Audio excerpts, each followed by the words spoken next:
Well, I'll tell you. Hello, everybody. We are live. Welcome to BioBridge, where we connect Japan and the U.S. and the rest of the world in whatever is in life science. And it's been a few weeks since we last spoke. Ibrahim, how are you doing? Yeah, no, doing well. Not much going on here other than work. Yeah, Uh, you've grown since the last time we spoke. couple inches. Well, because you did start a new job and all, and everything is exciting. And have you settled in? No, still settling in fact. Yeah. Staying Lots of busy, SOPs and lots of new trying to things to understand learn. who's who and where I sit. Yeah. Well. Okay. Well, listen. Glad that you're well. I've been kind of stay put at home after a few trips out to South America. Well, not South America, to Mexico and then to Miami, and then now I'm back.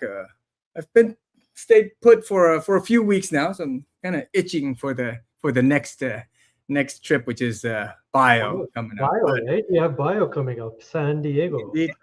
indeed, but that's still 4 weeks away. So just staying home, spending a lot of time with the kids, enjoying the Stanley Cup playoffs, and we have a game tonight with it's the seventh game, Buffalo against Canadians. So definitely rooting for that.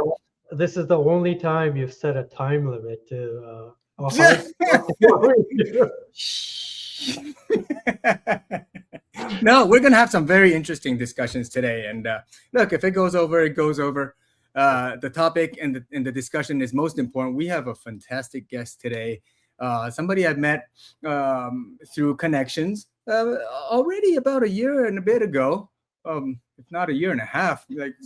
And we've never really gotten around to working together. But I thought, his name is Joel Berniac, and he's in the Boston area, and he runs a consulting firm called BioFuturis, and he's got a lot of experience. And I thought, let's bring him on, share some of his experience, and who knows, through this discussion, perhaps we'll find some common ground, and then things will get catalyzed. And as usually we have lots of guests who are mainly going in, towards Japan from this side, or receiving companies coming into Japan from the Japan side. But this time it's different. We have somebody who's got a lot of experience receiving Japanese companies or Asian companies, Korean companies come to the U.S., especially in the Boston area. And I thought this could be very important also for companies that are working with Japanese companies that are coming over to this side and learn from Joel's experience. So without further ado, I say we bring Joel onto stage and let him do more of the talking. That's as much talking I'm going to be doing. So Joel, welcome. Thank you very much for taking the time to share your expertise and experience with us. Thank you very much, Tetsu, and thank you, Ibrahim, for having me. It's right; it's about a year and a half, and it's never too late. So I'm sure we'll get to work on projects together because we're very much aligned in what we're trying to do. And then there's so much to do. There's so much to do. And then thank you for the introduction. And I'm glad. I hope I can participate into your discussions about biobridging Japan to the rest of the world. Biobridging. We're going to turn that into a verb. That's great. So listen, when we first start these sessions, we always want to get personal. We want to know who we're talking to. Why is he in whatever he is doing? Why is he so passionate about cross-border bridging and connecting the ecosystem? So let's start there. Who is Joel? What's your background? Why are you doing what you do, especially with yes? Thank you. So I'll try to be brief. First, I'm originally French, as you probably can tell from the accent. It's kind of shameful. I've been in the US for 32 years, and I still carry the accent.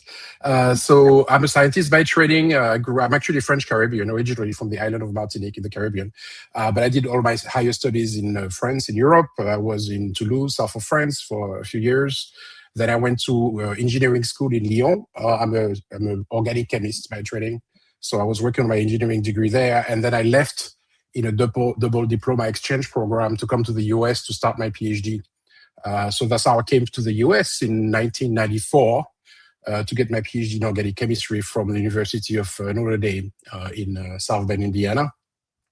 So after my 5 years of PhD, I worked mostly on synthesis of natural compounds and stuff like that. Actually, interestingly, it was a natural compound from Japan. Yes, so the Japanese connection started early.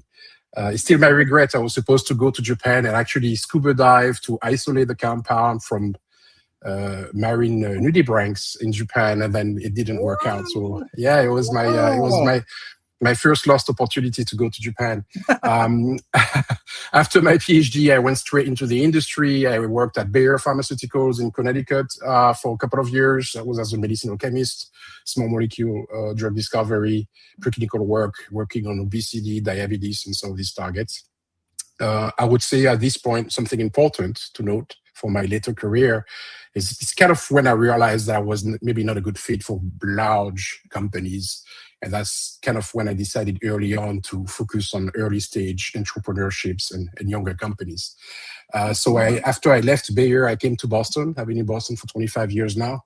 And I worked for a smaller company called Biotech Pharmaceuticals, still as a medicinal chemist working on tetracyclines and touching several therapeutic areas, obviously antibiotics, because tetracycline is an antibiotic, but also autoimmune disease like rheumatoid arthritis and things of that nature.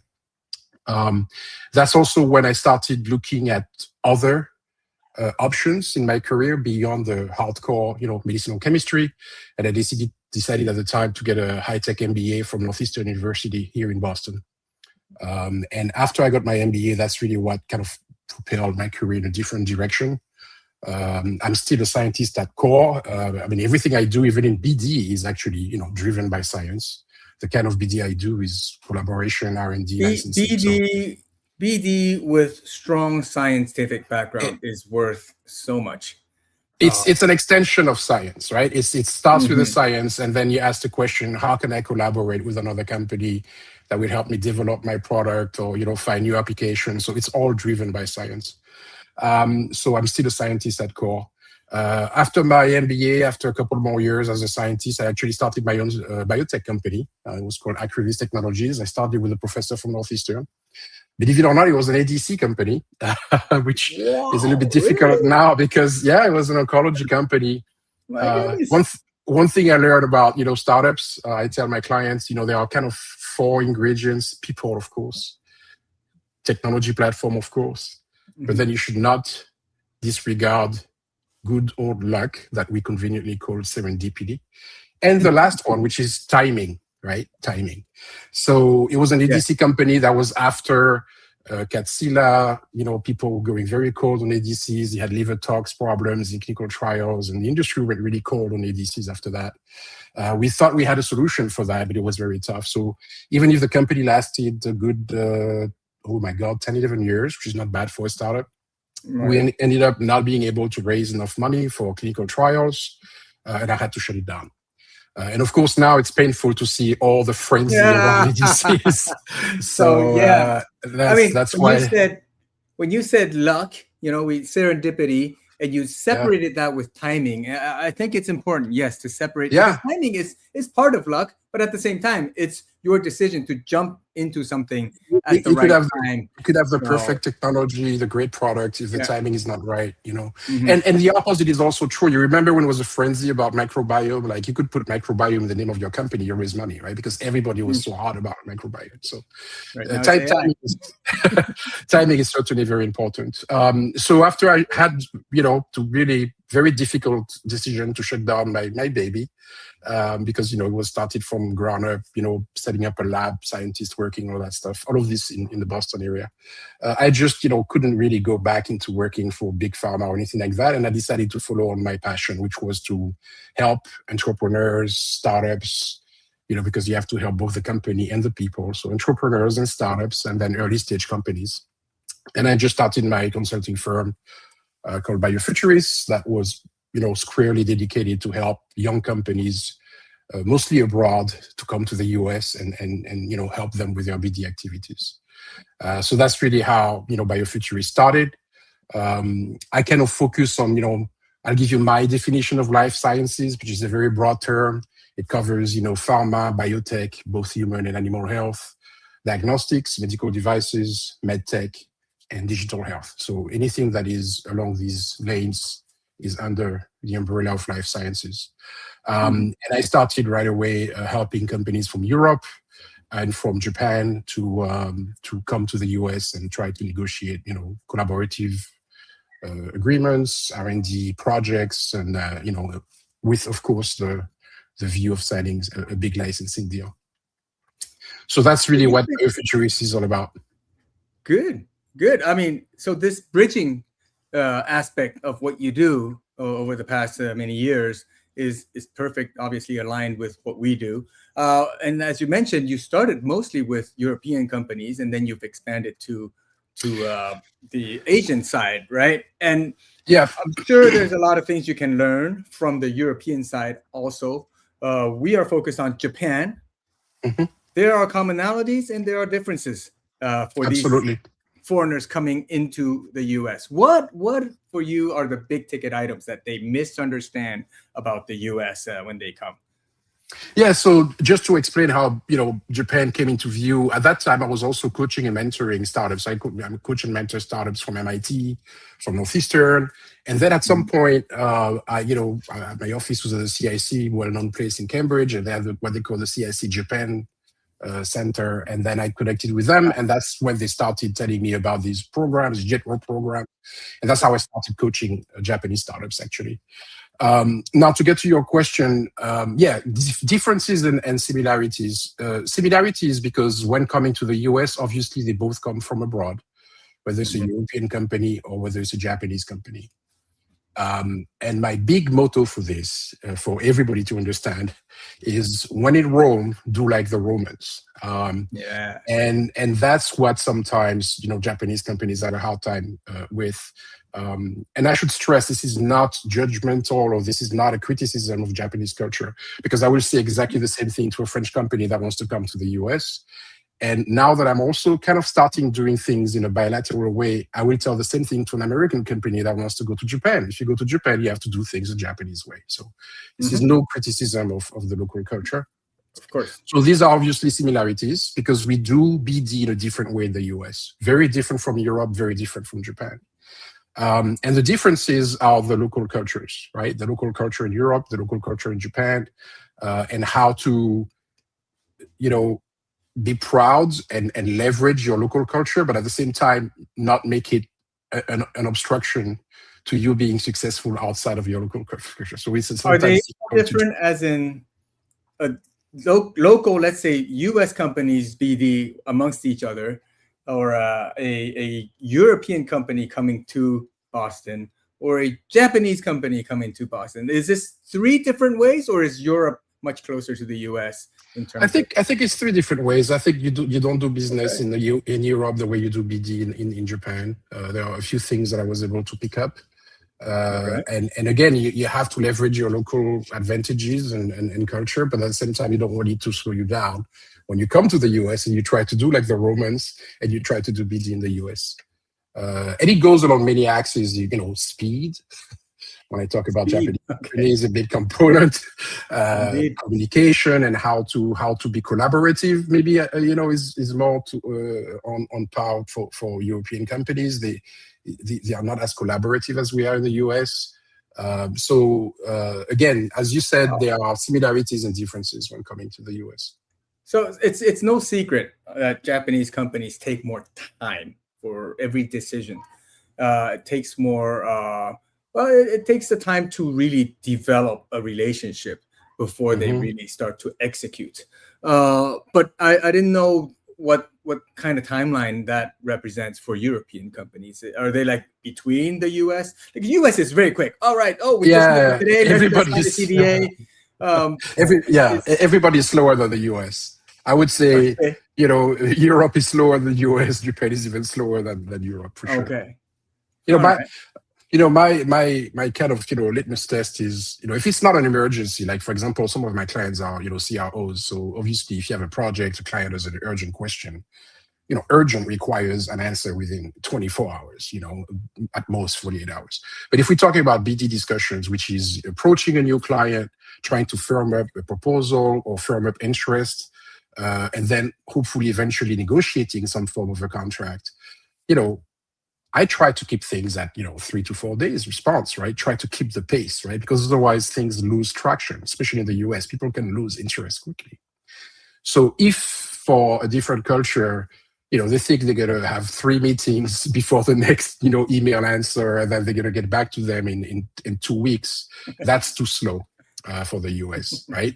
And so that's what I mean by speed is you have to have a certain tempo. Now, if you deal with a large company in the US, for example, you try to do a deal with, and I'm just picking up name at random, I don't know, Novartis, Eli Lilly, Pfizer, because of their size, they have their own inherent slowness. But you, as being on the sales side, you have to live with that. You have to adapt to it, but you cannot let yourself be the slow part, right? So you have to respond quickly, and then if it takes them a long time, that's okay. But you have to respond quickly. So that's where I've been a little bit of a thorn on the side of my Japanese clients, trying to get them to move a little bit faster. But you just said, okay, if it's Takeda, if it's Eisai, those big guys, okay. Maybe they take more time, but you're dealing with smaller companies that are exactly. Coming. Do they adapt, or are they also just slow? Well, they are too slow. That's what I'm saying, right? So I look at everything on the buy side and the sell side, right? BD relationship, my clients are on the sell side, right? And exactly. It's like beggars can be choosers, right? So if the buy side is slow because they are big, you have to live with it, right? I'm not going to send an email to somebody at Takeda say, hey guy, I haven't heard from you in 3 days, let's get going. But at the same time, conversely, I don't want them to wait for 2 weeks for my clients to answer, because they are the smaller part, they are on the sales side, they're supposed to be more dynamic, they have to have more fire in the belly. And they have to be a little bit faster, I think. So the tempo is, I think, important when you talk about BD, because people lose interest. You have to realize, you talk to Takeda, I tell people, to Novartis, you say, oh, I have a cure for cancer. They tell you, get a ticket. I have 20 companies told me the same thing this morning, right? Yeah. So if you're too slow, they're going to lose interest. They're going to look to somebody else. You have to stay on top of their minds. Otherwise, you're going to lose traction. I have a question. So like in this show, we do, we've talked with a lot of people in Japan, as Tetsu mentioned, right? And they're saying things are getting better. Have you seen things? Oh, yes. Yeah. In Europe as well, things are better. I mean, things are better. It also depends on the type of Japanese company. What I've noticed over now, maybe 4 or 5 years, there are kind of 2 types of, and let me again go over terminology. I stopped using startups. I use early stage companies, because your startup is more freshly maybe spinning off from a university, very young team. But the early stage company may be actually fairly established in Japan, right? They have a team. They are planning to go IPO in Japan in 2 years, something like that. So now I use the term early stage companies, and I noticed there are 2 kinds in Japan, right? There is the startups that are very much like we talk about it in Europe or in the US, which is getting more and more the case. So things are changing, and they tend to move faster. Their communication skills are better. They speak better English and so on. But then you have the other type, which is kind of this old startup, old early stage company, where I noticed it seems to me, and maybe it's a culture, that I feel like it's like a retirement path for executives in big pharma in Japan. Is like, I was just gonna say, yeah, right. It's like the retirement plan is to go to a startup. I noticed that, right? And it's great because they carry tremendous amount of expertise, but they also carry that big company, way of doing things. There's a correlation between age and no. I didn't mean age, but I mean no. I mean a lot of big company thinking infused into a young company. I see. Right? I see. Okay. So now you have a young company, early stage company, but with people that spend decades in large companies, and they carry that slowness and that, so they carry a certain way of doing things into a young company. They bring their which is, institutional culture over, basically. And this has nothing to do with the technology, right? The technology is just as exciting, but the way of thinking may be different. Okay, all right. Let's stick on along the same vein, similar question, but sort of completing it a little bit more. So what does it take for a company that's coming into the U.S. environment for them to succeed? What's the pattern that you see? These type of companies succeed very well. They integrate well into the Boston or the U.S. ecosystem. Yeah. So I think, I suppose. But you should not confuse speed and precipitation, right? So I say speed, but it doesn't mean do things so fast that you make mistakes, right? It's careful, thoughtful, speed in implementation. Go fast, break things. It doesn't mean I don't again, speed, not precipitation. So I think obviously there is no magical answer to this. It's very difficult to do, as it is for any startup in the US to succeed. So now you have a startup coming from a different country trying to succeed in the US. So there's no doubt it's difficult. But I would say the first thing I tend to say, let's focus on Japanese companies for now, is keep your R&D in Japan, right? Because Japan is a country, you have outstanding scientists, outstanding universities, outstanding technology, top-notch, right? Innovation. So it's going to cost you a minimum of 10 times more money to do R&D in the US, especially if you come to Boston, maybe 20 times more if you come to Boston, right? So in terms of talent and technology, stay in Japan as long as you can, except if you have a very good reason to come here, right? So you have a very tight collaboration with maybe a university, or you have an investor, like Boston investors like to keep you close and say, okay, we're going to, invest in your company, but we want you close. Then you have a good reason to do it, but it's funded. So my first recommendation is keep your R&D in Japan. There is really no reason to come and spend probably waste a lot of money coming to the US. However, do your BD in the US, right? And that does not mean have an office. It's just, it's not a real estate position, which some companies think is just, they have an office in a shared, again, I mentioned CIC, but there are many others.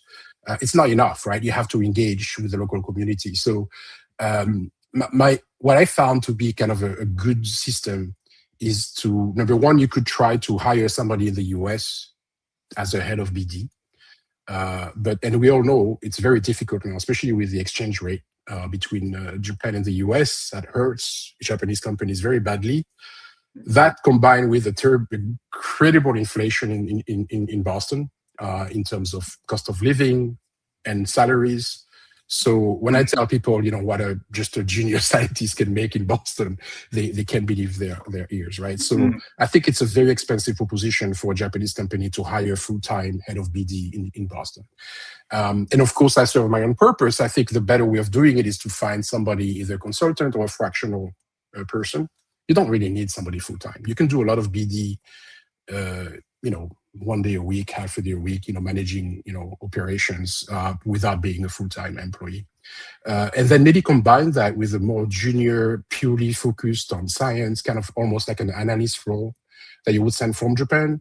The US have a very interesting visa called the J1 visa, where an international company, I see that a lot with French companies, they send their students to Boston. I host some of them in my office.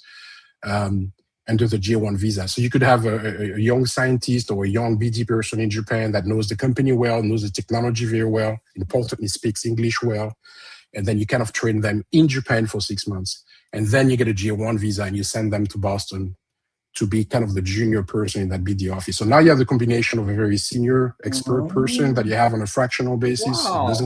That doesn't cost you a fortune. But then you may have a J1 younger person, it will cost you less money, that could be full-time and doing a lot of the groundwork of, sending emails and doing research and stuff like that. I think that's kind of a sensitive way of being present while not breaking the bank. I mean, how about that for concrete advice? Yeah, it works well. Mhm. Yeah. Because you Yeah. touched upon this sensitive item, I think, is the exchange rate, Yeah. the depreciation of the yen. It's hurting the whole country in a really, really hard way.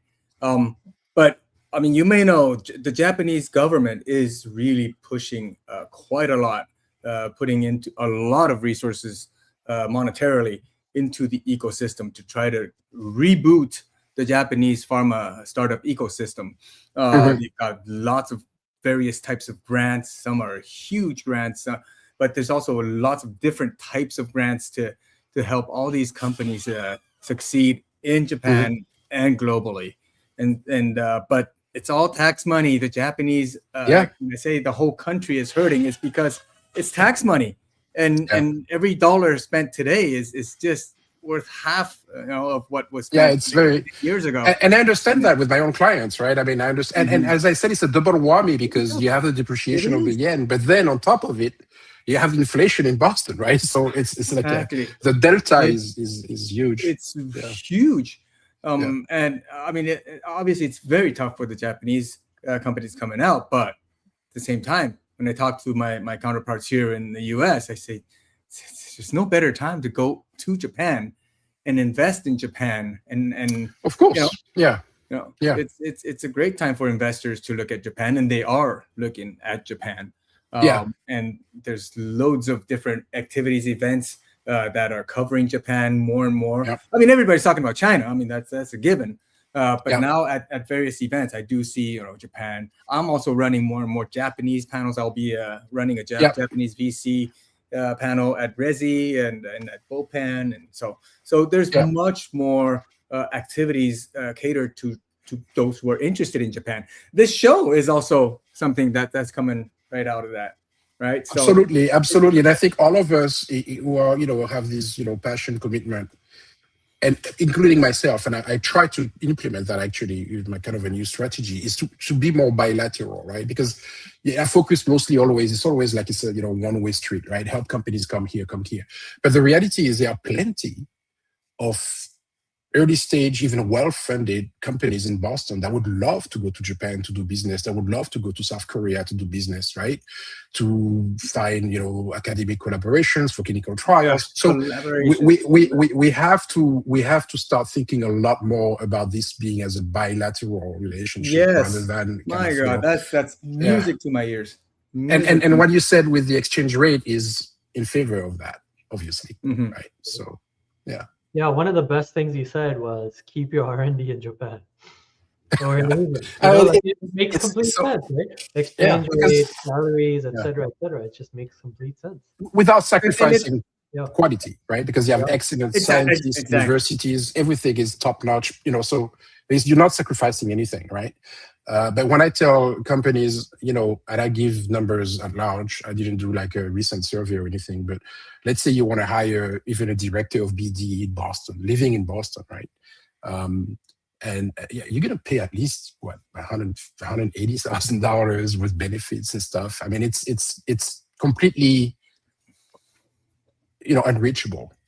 And I actually don't think it's necessary, right? Because it's full time, and you can have somebody even 1 day a week doing amazing job, especially if they have this junior person helping them with the groundwork.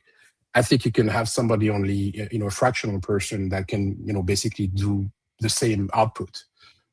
So that's what would be my best advice for Japanese companies. Europe is very different because the euro is actually very strong now. I would still come to the same conclusion for different reasons. But for Japan, if we just strictly talk about the monetary aspect of it, it's really the best way that they can project outside of Japan and try to do BD in the US. All right. So we've talked about the problems. We've sort of defined the problems, whether it's exchange rate or the time that it takes to get things done.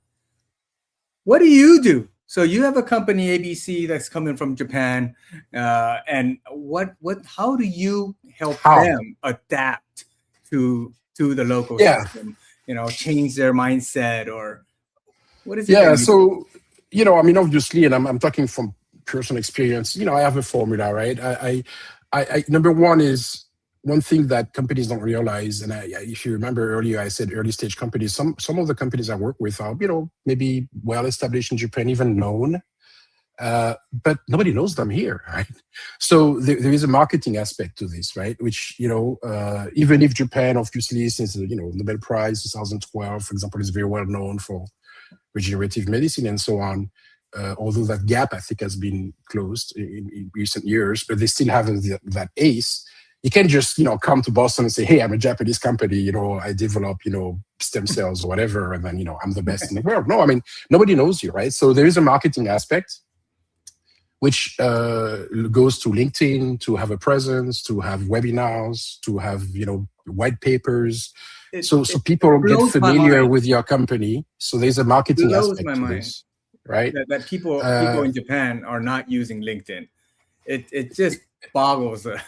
Yeah, but that's what I would put that in the category of not being critical or judgmental. It's just a cultural difference. I never forget a few years back, I met somebody at a JETRO event, and then I received a Facebook invitation. I'm like, this is weird. Well, this is very strange. But because they use Facebook like we use LinkedIn.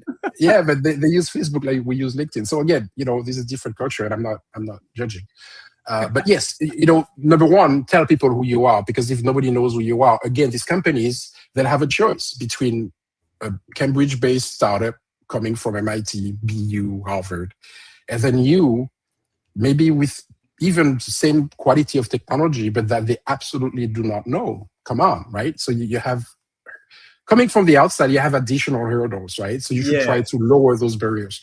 And having this marketing strategy so people know about you, I think is important. That's number one. Number two is the actual BD, right? Everything starts from strategy, corporate strategy, BD plan, right? So what are we going to do? Who are we targeting? And then implementation. And for that, I think it goes from cold to hot, right? So of course you can send emails, the cold email campaigns. That's why the G1 visa will be there. But that's obviously, we all know that's not enough. It's just, casting a wide net. Presence to conferences, obviously, is important. For that, I make two big classifications, what I call the generalist conferences, like the Bio International, Bio Europe, that kind of stuff, JP Morgan, Biotech Showcase. Do you know how many people attend Bio International? It's about, it changes, right? It's about 20 to 40,000 people, okay? Whether you go to San Diego or Boston, including exhibitors. So obviously, human interaction is fairly limited, right? And we've all been to, JP Morgan in San Francisco. You can even find a place to sit down for a coffee, right? Mm-hmm. So they serve a purpose, but they are very impersonal in a way. And these meetings, by the way, they have over 50,000 partnering meetings. So 20 to 40,000 attendees, over 50,000 partnering meetings. But you cannot not do them. You have to be there. Again, you have to show yourself. You have to be present. So that's one thing you must do. But the other one, I think, is much more focused, I would say, science-driven, smaller conferences, right? The conference where you have 200 or 300 people, right? You are an expert in, I don't know, synthetic biology, right? You go into that conference. And then you get to hit all of your targets, whether it's for coffee break, lunch break, networking session. I've been in 200, people conferences where I had a hit list of 30, and I've got to talk to every one of the people, right? Which I could not possibly do at Bio International. So I think you have to do this dual, right? Go for the big generalist conferences, but then based on your technology, based on exactly on what you're trying to connect with, go for these smaller conferences. Some of them in the US, many of them in Boston. So again, if you have somebody in Boston, you have to spend for an airplane ticket or anything, take advantage of that, and then attend some of these smaller, much more focused conferences. Yeah, so a lot of this I find though is you are good at this. Like, you are an expert. You make friends. But a typical Japanese, it's one of the toughest things for them to come out of their comfort zone, use English, go out and meet people, make connections, and they're better at smaller number of connections, but taking time to develop than big bang boom. So. But I mean, leveraging your fractional BD, right? So an American or right, or Japanese that speaks perfect English, it doesn't matter. But that's what I mean. Leverage that person, right? And if you remember at the beginning of the discussion, I said I'm a scientist first. I mean, one of the things I do with every one of my clients is what I call the deep dive, where I go into the technology platform, I should be able to pitch the deck on my own, right? So, I'm here. Why would you, pay for a ticket, hotel, all that stuff if I can go to a conference in Boston? I drive 20 minutes and I meet people and I can pitch and I can do all of that on your behalf. Again, it's a way to project your presence without the cost. So I think that's kind of the second phase after the marketing phase. And then the last one is, the boots on the ground of the grading work of BD, right? Meeting people, setting up meetings, calls, pitching decks. The goal of the first meeting is, just get the second meeting and so on until you get some interest, some proposals, some potential contract negotiation. And that's the grading work that a lot of people disregard. I see a lot of Japanese or international companies come to Boston and say, I met this guy, he's very well known, he has lots of contacts. I'm like, this worked in the 80s, right? In 90s, right? You had a Rolodex and you could pick up a phone and call somebody at Xerox and get a contract, right? It doesn't happen like this anymore, right? So it's not about who you know. I could have my brother-in-law working at Pfizer. That doesn't mean I'm going to get you a licensing deal with Pfizer, right? So it's people tend, again, to put too much effort, too much focus on your connections and people and you can get me a meeting. No, the reality is BD will be successful because you work very hard at it and you put the right proposal in front of them, you put the right case studies, you show them how your technology can solve their problem. That's how you're going to get a BD deal. Not because, you know somebody that works there. So let's touch upon something that everybody needs, and that's money. The yen is weak. But the VCs, the Japanese VCs are coming out. They're syndicating with US VCs. How do you see this help the Japanese startups? Do you see them getting better funding? Do you see, or are you able to help them when they get here to get funding? You seeing the needs? Yeah. Yeah. So funding is a totally separate type of activity from BD, and I really want to separate it, right? And I guess as a BD guy, I help them with funding because I help them with the pitch deck, the strategy, reach out to VCs and pitch the company and do all the strategy, all that stuff. But I'm a strictly BD guy. I don't promise companies are going to help them raise money for several reasons. And this would actually maybe could be a topic for an entire separate podcast of yours, right? Because Japanese companies think they're going to come to Boston, they're going to pitch to, I don't know, flagship, and then they're going to raise, $150 million. And it's not going to happen, unfortunately. And it has nothing to do with the quality of the technology. It's just that it's very difficult for US-based VCs to invest in a company headquartered in Japan for several reasons. Some of them are very pragmatic. If it's a big round, they're going to want a seat. They're going to have to go to Japan to go at your board meetings. They're going to have language barriers. And again, I realize, right, they have to choose either that or something a lot easier from a company that is down the street in Kendall Square, right? So if they have the same kind of deals, they're going to go for the easy deal. So that's kind of a small thing. Accounting issues, taxing issues, right? When they invest in a company based in Japan. So it's I think historically, and maybe you can look from your experience and memory how many Japanese companies raise money, big money from a US-based VC. Very difficult to do. Now there are exceptions because there are VCs obviously in their own modus operandi are international investors, right? So maybe they are based in Hong Kong and they don't mind because they have incorporated in their operations that, they have very diverse managers. They can go sit in a board meeting in Japan, they speak Japanese or whatever, right? So they are really organized in a totally different way and they can invest anywhere in the world. But your flagship Polaris, the big guys in the US, it's a lot more difficult. I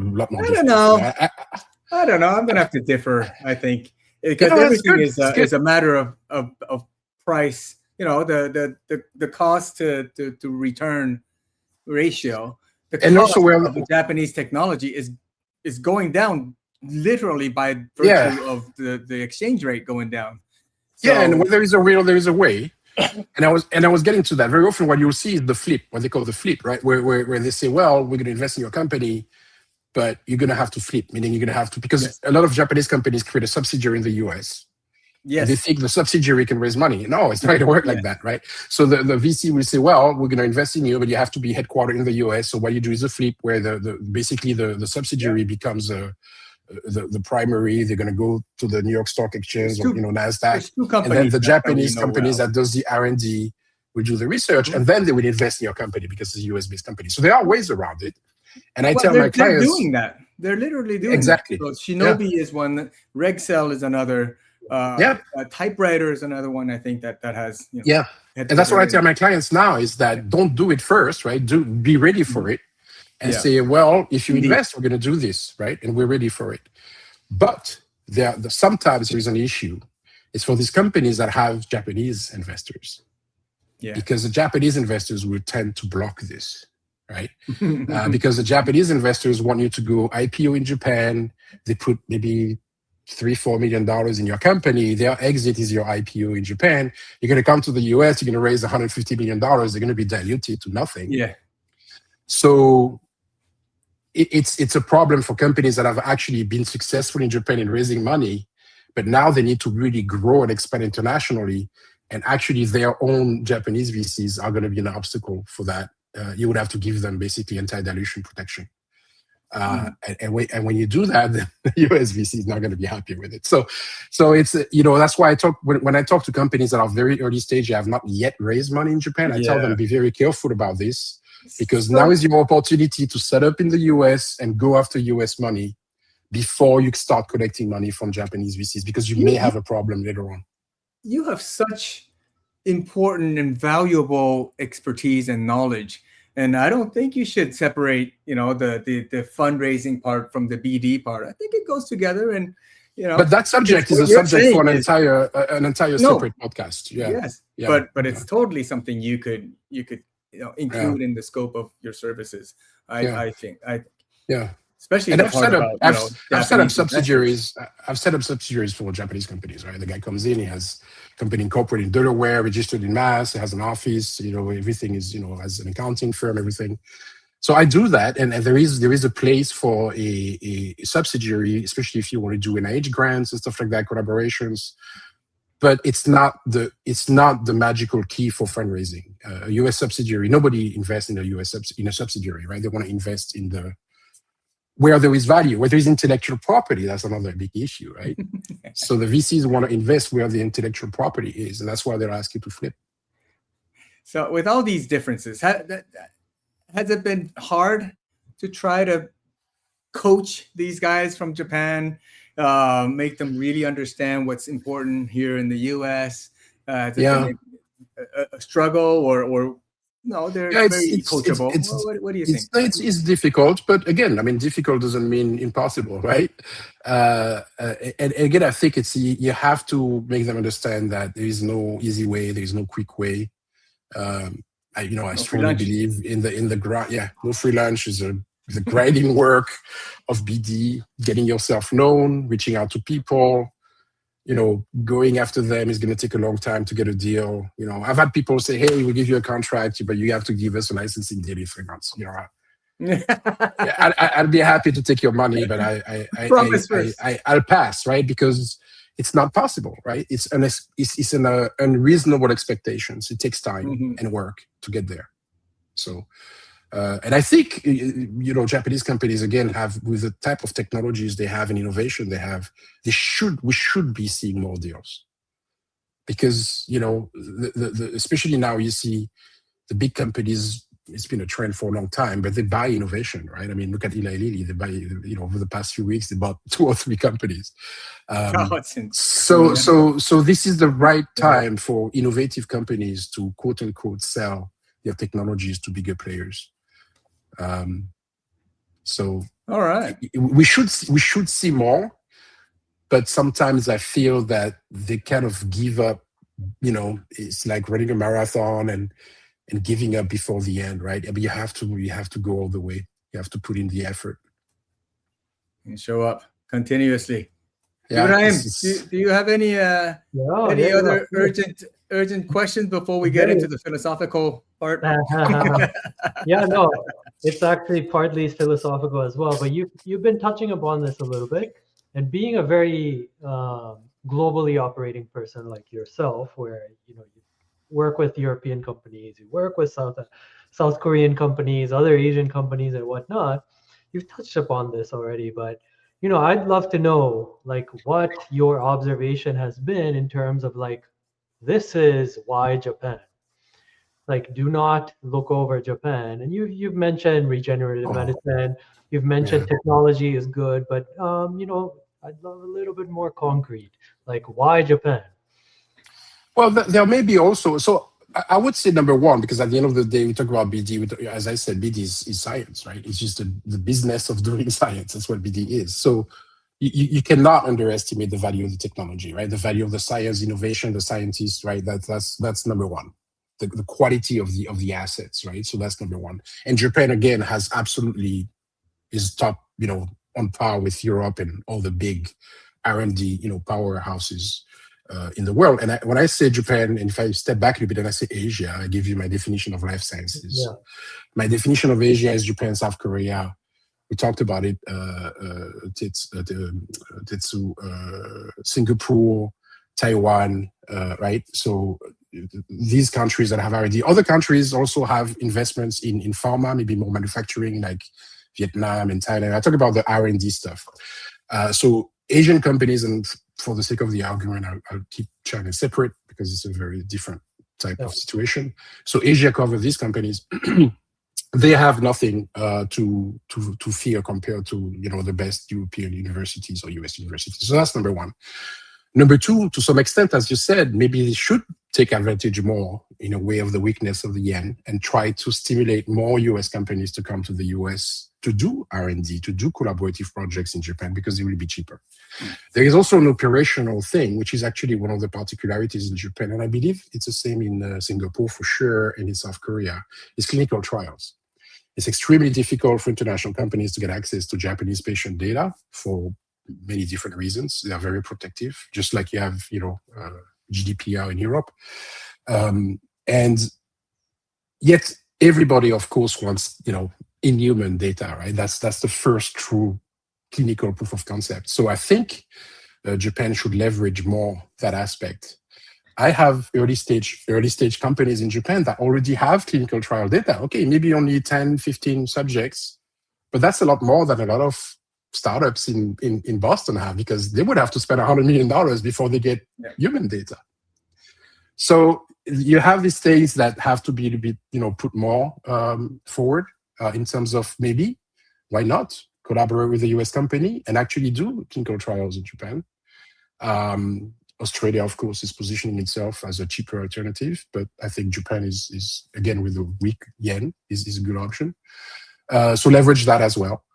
So there are plenty of good things. And then in terms of the science, regenerative medicine, but it's, it's not just that. I mean, it's all the top, therapeutic areas, antibodies and, antibody mimetics and ADCs and bispecifics. It's regenerative medicine, stem cells, oncology. I mean, you name it, right? And I remember when we first met it, so you mentioned that there is a problem in Japan, which is very specific, which is there are drugs that are approved worldwide that are not accessible to Japanese patients, which is there's a gap, right? There is a lack of drugs, of new drugs to treat Japanese patients. So it goes again with this concept of going the other way and get a well-funded, when I say well-funded, you've seen in Boston, companies emerge from stealth with $150 million Series A, right? I mean, it's just crazy.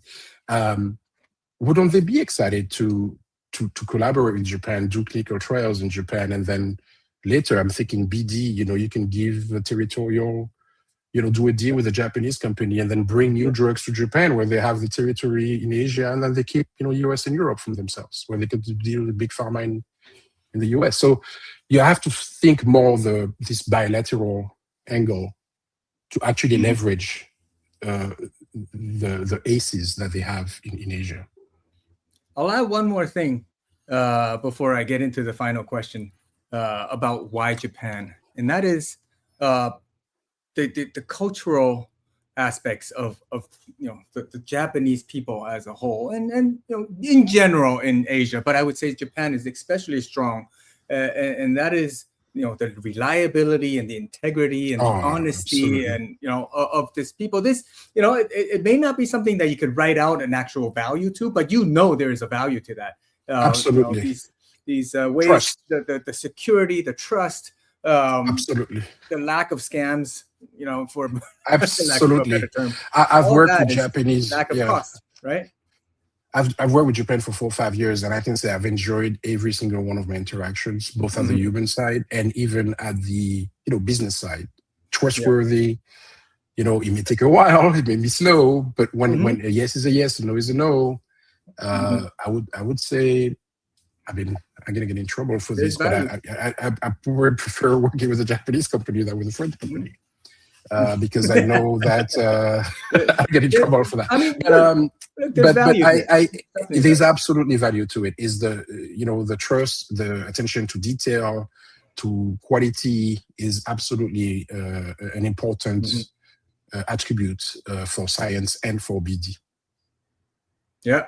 All right. So let's do this.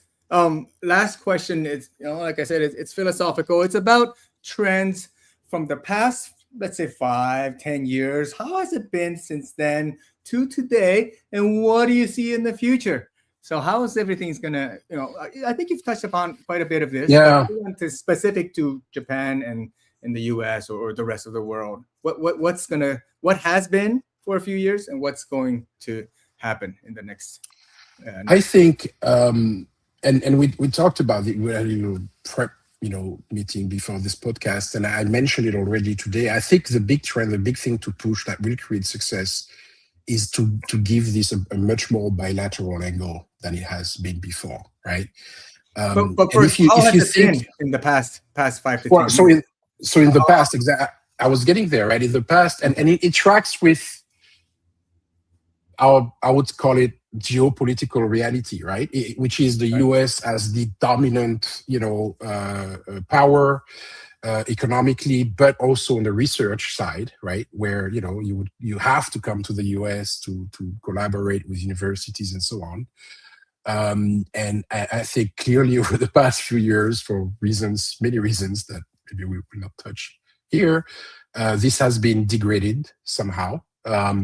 A lot of Australian universities, Japanese universities, Korean universities are attracting researchers now. Say, come to our universities, come, you're going to get funding, come, right? So the balance of power is changing. So I would say that's kind of a geopolitical kind of trend, right, over the past few years. The dominance has been cracked a little bit. And then, therefore, in the future, I go back to this concept of more of a bilateral angle. More, yes, you have to come to the US because you can get access to maybe large sums of capital and a BD environment that is much more prone to licensing and so on. But yes, for US companies, you should also go to Japan for getting access to clinical trials, to excellent technology. And again, I have plenty of, now I even have US clients now, believe it or not, the first for me. And I give a shout out to them at the end, but they would certainly be very interested. They work in both biotech and cosmetics, big industries in Japan and South Korea, and they would certainly be interested in going to Japan to do BD. So I think that's what could change the dynamics a little bit going forward, is to have a much more equal relationship, a true win-win, mutually beneficial type of interactions. And even in my own practice, I guess a younger myself could have thought about this. But when I started the company, of course, I was very granular, client by client by client. Now I step back a little bit more and think more about setting up a true, soft landing platform. But soft landing in the past has been too much basically real estate, right? Soft landing was you have an office, you can come in, right? No, soft landing in terms of BD, right? A place where you can actually do business, but have 2 satellites, right? Have 1 satellite in Tokyo, 1 in Boston, and have these 2, like an airport, like a terminal, but have things really set up the infrastructure so things can go both ways. And I have this plan to maybe have such a structure where you have maybe a fall event in Boston and then a spring event in Tokyo, for example, right? And take companies, US companies, to Tokyo in the fall, take Japanese companies to Boston in the spring, and make it much more bilateral and really ultimately trilateral, and put Europe as in a triangular relationship, right? So I think there's South America. There's well, yeah. You have to stop. You have to before you think about stopping somewhere. You have to start somewhere, right? So, but I think that's in my opinion the trend, that we will see more and more US companies go to Japan, go sign deals over there, and I think I'll try to, from my side, I know I'll try to stimulate that. Absolutely. I definitely hope you are right. And I'm rooting for that myself. More cross-pollination, more collaboration, people going to Japan, Japan coming to the world. All that is benefiting the patients ultimately. And it's a win-win for everybody. Exactly. Involved. Exactly. Thank you very much. At the end, it should be a win for the patients, right? Exactly. Worldwide. Yes. Yeah. All right, Joe. So how do we find you? Where are you most active online? We know BioFuturis is a website. On Facebook is the best one. I'm kidding. No, LinkedIn. I don't even have Facebook. No. On LinkedIn, obviously, my profile, and then I think here somewhere you see biofuturis.com is where you can reach out to me. I'll give, if you give me a final minute, some shout outs to some of my either previous or current clients, fantastic companies in Japan. There is C4U, which is a company that has an alternative to CRISPR-Cas9, which is called CRISPR-Cas3, very specific type of benefits. I've worked with them for many years. They definitely deserve to be known more globally. There is BioMe, a Japanese company in digital pathology. They have an amazing software that allows you to detect, quantify immune cells from H&E only. And then that has tremendous impact in, personalized medicine, prognosis, and all those things, based in Tokyo. There are plenty others that I've, mentored. I apologize if I forgot any. There's Medilabo that works a lot on Alzheimer's and dementia. There is Morpheus, a company that is working on nose-to-brain delivery. Ferop Tokyo, I'm sure you know some of them, Tetsu-san. Yes. Ferop Tokyo is in synthetic biology, has clinical data, has human data already. A lot of the people here in Boston are dreaming of getting human data. Yuji-san, a doctor himself. So all of these companies, are great platforms, great technologies, antibody therapeutics, which is in IPF and fibrosis in general, it's an antibody. So all of these companies are great. And I really hope they get what they deserve, to be better known in the US and to get to collaborate with US companies and European companies. There you go. If anybody's interested in Japan and these companies that Joel just mentioned, find them. Find them on LinkedIn, find them at BioFuturis. And then last shout out, because I said it's not very common with me, I have a US client, because usually all my clients are international, right? So I have a company called Externa, based in Cambridge, brilliant scientist, very interesting story, by the way, as we see immigrants drive innovation. Three outstanding scientists. Elena de Puig, she's a CEO from Spain. Erkin Kuru is from Turkey, the CSO. Michael Moret is from Switzerland. Here you go, a team of immigrants. Came out from Church Lab and Collins Lab, top-notch synthetic biology company. They do protein engineering, incorporation of non-standard amino acids. As I said earlier, they go into biotech, they can go to cosmetics. And they, shout out to them, because I'm sure there are Japanese companies maybe in the audience that would be interested in non-standard amino acids. As I said, these are the companies I'm trying to also bring to Japan.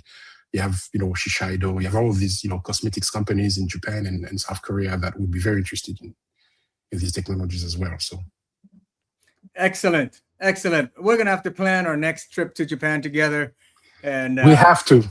Yeah. Biggest regret in my life, I still not been to Japan, right? So, I really need to. Incredible, and I have many other reasons. I am martial artist. I practiced martial arts for most of my life. So I have many reasons why I want to go to Japan. We're gonna and the food as well. All right, let's make that a reality. All right. Thank you so much. Thank you so much. Thank you. And for everybody watching, we will see you again in 2 weeks. All right. Thank you. Bye-bye. Thank you, Joel. You're welcome.